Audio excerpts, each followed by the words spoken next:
Welcome to Take 5, your 5-minute inspirational message from Solid Rock Drogheda. In yesterday's Take 5, we were talking about dolmens, those stone structures you see around Ireland. We talked about C.S.Lewis and how he used the dolmen as the stone table in his children's series of stories, The Chronicles of Narnia, started with The Lion, the Witch and the Wardrobe.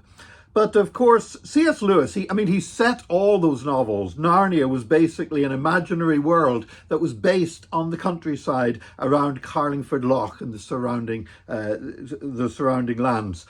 He used to spend his holidays as a child in Salterstown, and he would often go and look at that countryside and imagine all kinds of stuff. And I have to say, today I can go up to a viewing point on the Carlingford side of Carlingford Lough and look down on narrow water and the castle and the mountains and the forests, and it does look like an enchanted landscape.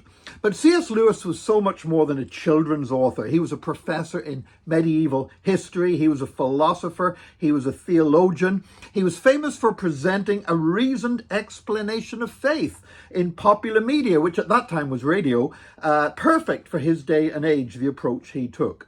One of his most famous arguments is that you should never come out with this nonsense that, well, I believe Jesus was a good man, but not the Son of God. He was just a good man.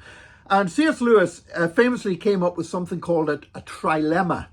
Now, a dilemma is two opinions that you have to decide between. They both can't be true. Well, a trilemma is three opinions which, you know what, you've got three options there. One of them's got to be true and only one of them can be.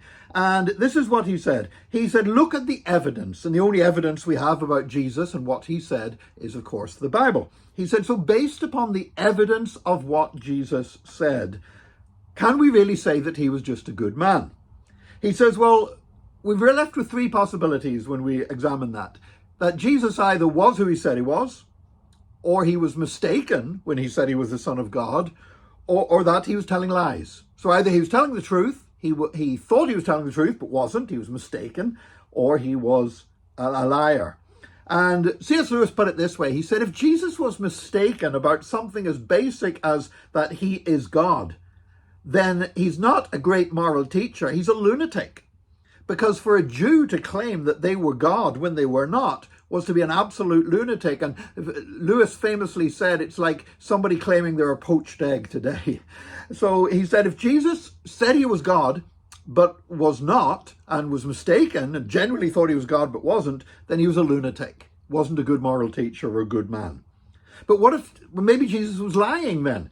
Well, in that case, he was a moral monster, because Jesus actually encouraged to put everything in their life and their future on following him on the basis that he was God. So if Jesus was using a lie to get people to follow him and actually led so many people down through history to give up their lives for Jesus, and if Jesus used a lie to do that, saying he was the Son of God when he knew he wasn't, then that would not make him a good man. It would make him a terrible man. He would be evil on like Hitler or Genghis Khan or Stalin or Chairman Mao or somebody like that.